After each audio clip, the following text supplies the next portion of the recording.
Lebanon में IDF का बड़ा हमला, हिजबुल्लाह का हथियार डिपो इस हमले में तबाह हो गया। हथियार डिपो में हुए कई धमाके। तो एक बार फिर से लेबनान में आईडीएफ ने बड़ा हमला किया है और जानकारी यह सामने आ रही कि हिजबुल्लाह का हथियार डिपो इस हमले में तबाह हो गया। हथियार डिपो में कई धमाके हुए।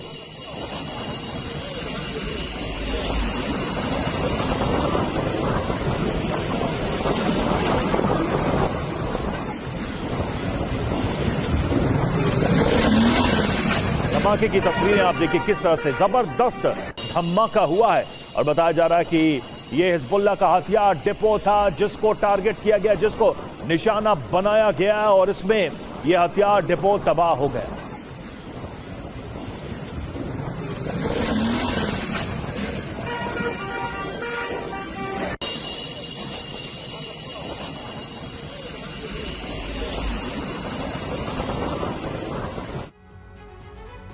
और वहीं लेबनान के नबाती में आईडीएफ का हमला, जी हां, रिहायशी इलाकों पर एयर स्ट्राइक की है। हिजब का अंडरग्राउंड नेटवर्क होने का दावा यहां पर किया गया और इस वजह से इसको अटैक किया गया। तस्वीर आप देखिए, हमले के बाद ये तस्वीर आई है सामने।